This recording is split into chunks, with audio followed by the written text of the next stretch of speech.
What's up, y'all, and welcome back for another episode of Closet Conversations with me, Bre Keshae. I am so happy to have you here for another episode of fashion news you absolutely can use. So, we got to start the episode off with what? The outfit of the day. So, the outfit of the day, I am channeling all the Rustlin Baginski Baker Boy goodness, honey. If you don't know what that is, we talked about it last episode, so go back and watch episode 5 because you missed a really good trending item, which is these Baker Boy hats. Now, I am a very strategic person. I know that things are trendy, and I'm not always a trendy person. Like I said before, my style is very classic and chic, which I feel like the Baker Boy hats are. So, before I spend good money on something I'm not sure I'm aware, I find a dupe. I do it every time.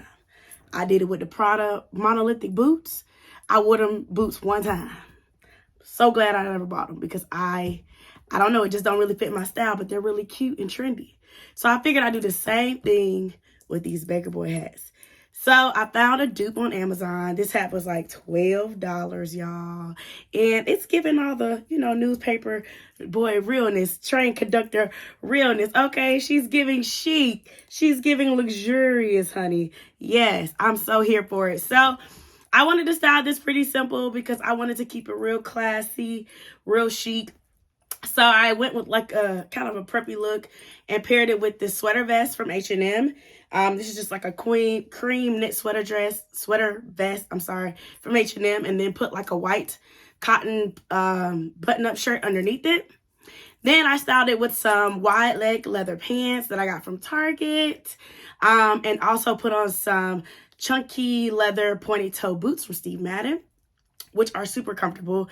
And we all know Steve is known to break a pinky toe, baby. But those right there are very comfortable. If I can find them, I definitely will link it all below.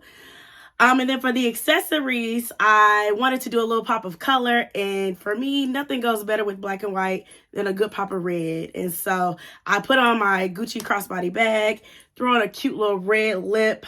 I didn't have like the brightest red that I wanted. So I kind of put together like a bright pink and a bright, in a dark red to kind of give you a bright red lip. But I love it. I love it. So that's the outfit of the day. I hope you enjoyed that. And without further ado, we're going to go ahead and get into the first segment of today's show.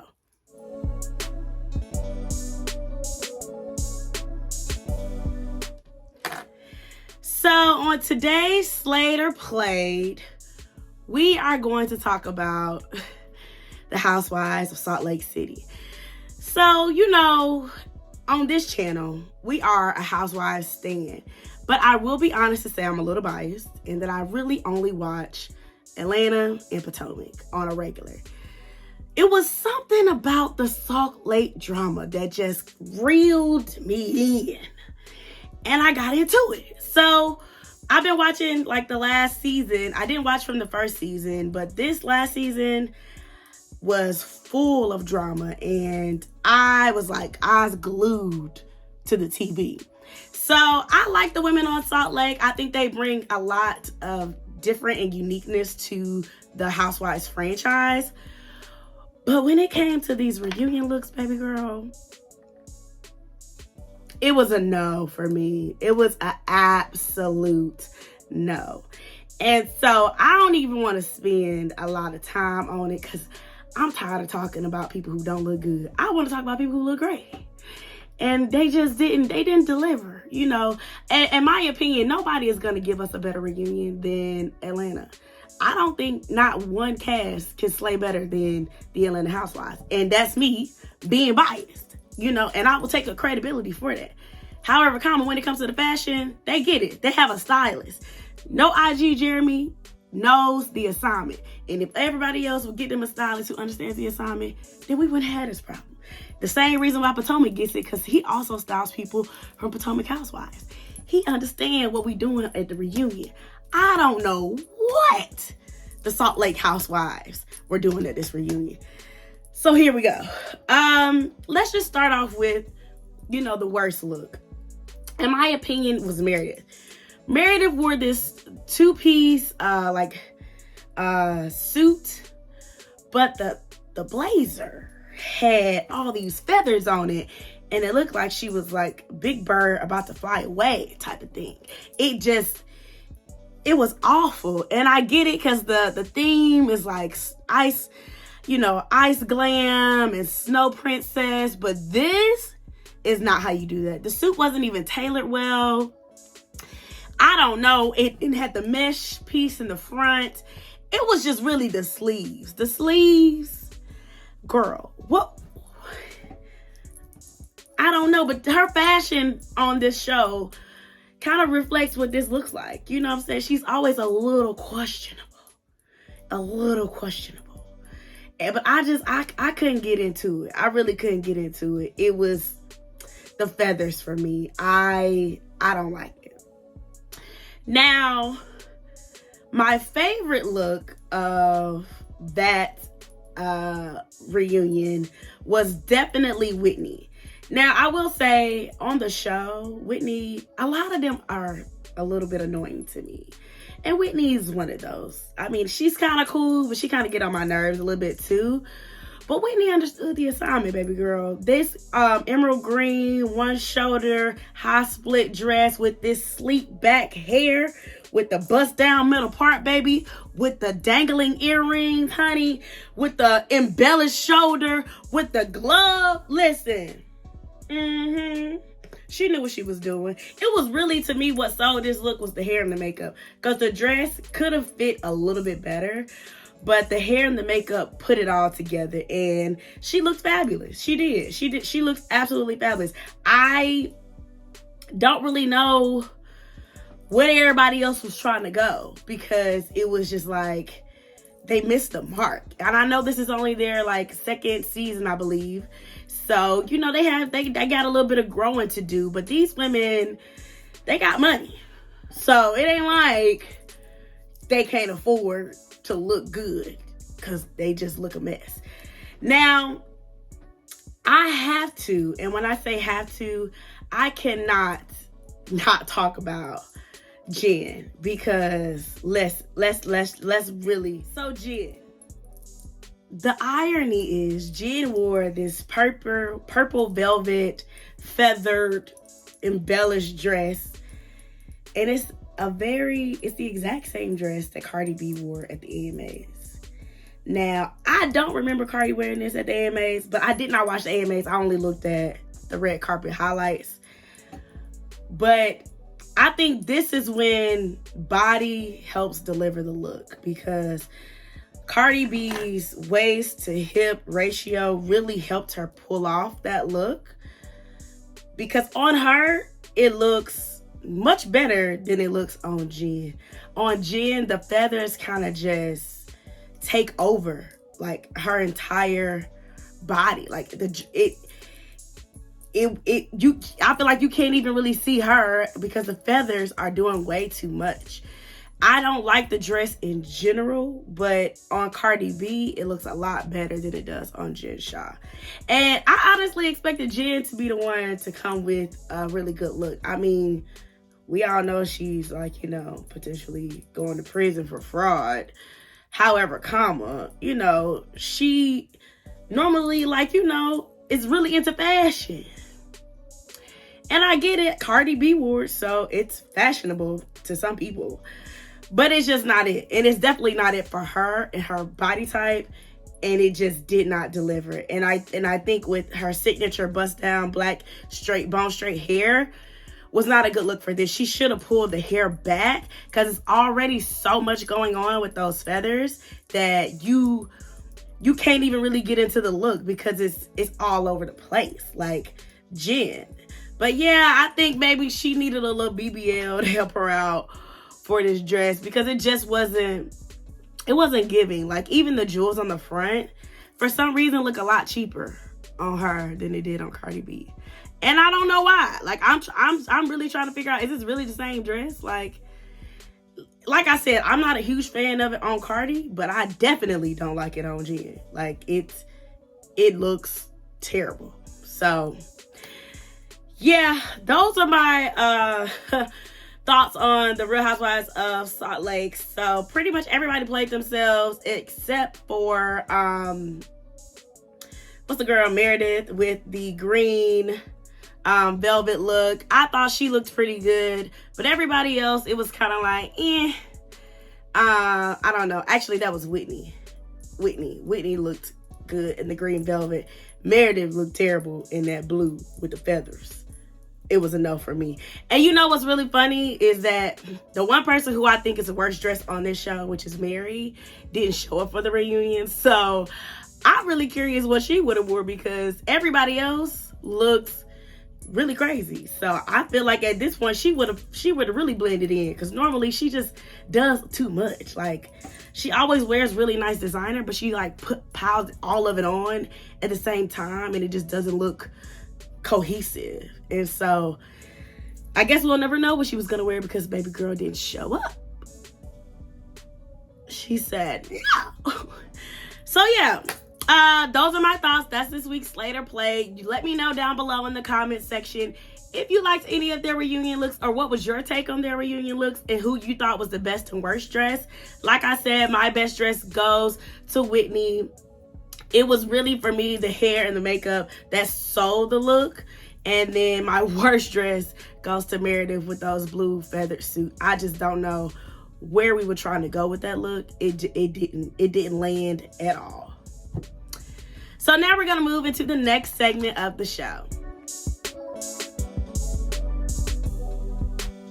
So moving right along into the next segment of the show, where we're gonna talk about what's trending.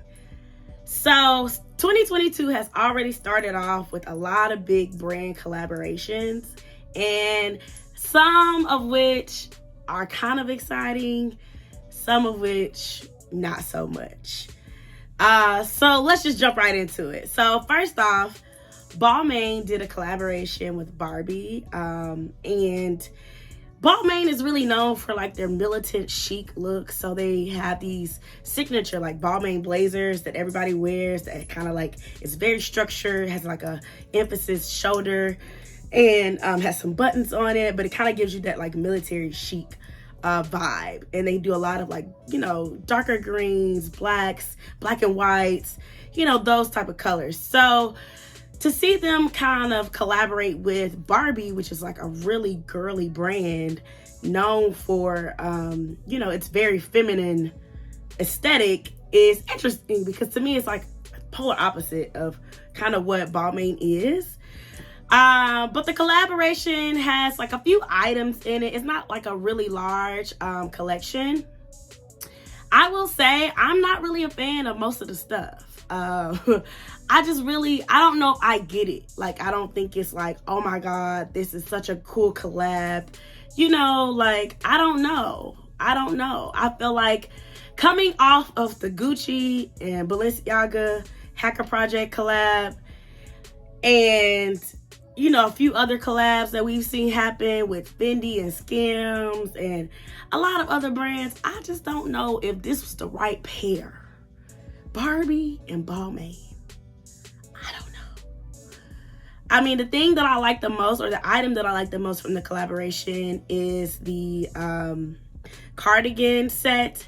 It has like this, it's like really bright pink cardigan, and it has like the matching like leggings, and it also comes in like a dress. And I think the thing that I like about it is it has the signature shoulders and like those militant buttons on the cardigan that really stand out. I actually believe Zara has a dupe of this already, which is crazy. Like, how did y'all already create that, Zara? Like, that was fast. But it's called fast fashion for a reason, baby. But yes, now for $2,800, I don't think anybody should buy it, but you know, to me, it's the best item out of the collection. The bags that they collaborated with all kind of have like some type of clear element to them, where it kind of looks like a Barbie box. One of the bags is really large, is $7,490. Come here. why would you buy that bag? Exactly where are we going? Because this is really not a bag that you finna wear. So what? $7,000? Ma'am, no. You can get you a Chanel, you got a good amount down on you, a Birkin, a Kelly bag. You know what I'm saying? Like $7K for this bag that you really ain't gonna never wear. That's probably not really gonna grow in value. No, it's a negative for me. It's an absolute no. I don't get it. Like, it was just, they really missed the mark for me on this collab. Like I said, I don't really get why they chose to collab. It did say that the creative director wanted to be more inclusive, joy-filled adventure.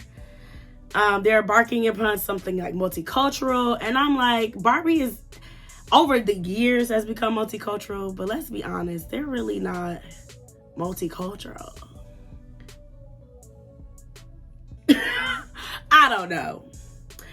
But yes, nevertheless, I'm just here to let you guys know what's trending. You let me know in the comments if you are, excited about the Balmain and Barbie collection. What are your thoughts? Did you like any of the items? Do you think it was a good choice for a collaboration? I think I'm just really struggling with the why behind this, because it just, to me, the two brands are like polar opposites. So it doesn't really make a lot of sense, So, moving right along, the second collaboration of 2022 is Prada and Adidas. So let me start this off by caveating that I am not the hugest Prada fan. I do think, they do streetwear really well. And I think Adidas is has been a really known, prominent athletic wear brand, especially in the African American culture. And I think the idea of them two collaborating makes sense. Now, when we get to talking about the items in the collaboration and the dollar associated with them, I don't really know if that makes sense. So they really only featured like a few items. And so that's like 2 different sneakers, a low top and a high top. The sneakers are like all black and leather or all white and leather with like the nylon small little pouches on them, similar to the ones that are on the Prada boots. Now, I love those little pouches on the boots. I think you put this on an Adidas shoe and that would have been like $100 and something, and now it's $850. I don't think that that's worth the investment. I don't see it. In addition to that, they had like some of the jogger pants and some of the sweatshirts, and they look very similar to the normal Adidas sweatshirts and stuff like that. But they are like the nylon fabric, which is not the best quality of fabric if you ask me. But the prices are like $1,900 or $1,600. And I'm just like, what's not clicking, Steven? Why? Who's buying it? And if you are buying this, why? Why would you buy that? It looks way too similar to the regular Adidas. Nylon is not that great of a fabric to spend $1,900 on a track jacket just because they put a little Prada emblem on it. It's a no for me. It's a no. The only thing in the collection I would say maybe you should buy is the bucket hat. And that's because the bucket hat is the nylon material, which I think is good for a hat because it's easy to wash, easy to wipe off. And then bucket hats are really, trending and in style. The Adidas bucket hat has been trending for years. Hello, Rev Run DMC, all of that, right? And the price point is like $495. Still expensive, but when compared to everything else in the collection, it's not that bad. So if there was anything in this collection I would say to buy, it would be the bucket hat. Personally, I don't think any of this makes sense for the price point, the quality, and the fabrics. But that's my perspective in general when it comes to product. I don't know. I just feel like sometimes they're charging a little bit too much money for not lying. And I'm going to just be real with you. However, I get it. It's the street wear aspect of it. It is luxury streetwear. And it is trending. And it is, you know, classic. It's timeless, I will say. I think a lot of these pieces, you can wear them for many years to come. You know what I'm saying? I don't think they'll ever really go out of style. They may not be like what's trending, but they still will be something that you could wear and still get away with years from now. And for that, maybe it's okay to invest in it, but you can still just get a regular Adidas tracksuit. And I think you'll be just fine. Save your coins for something else. I'm sure some more great collaborations are soon to come in 2022. So yeah, that wraps up what's trending. You guys let me know in the comments. Did you like any of these collaborations? Are you planning or have you already picked up any of these items? And just let me know what you think. I love to hear you guys' perspective. Listen, I'm just giving y'all my take on this. I am a self-proclaimed style expert. I do feel like I know style, but I also feel like, you know, it's all relative to what you like and you know, what you feel is worth your investment and your money. And for me, neither of these are worth it at all. I don't see it. I don't think it's a thing. I think we can wait till something else better comes along. So now we're going to move into the last segment of the show.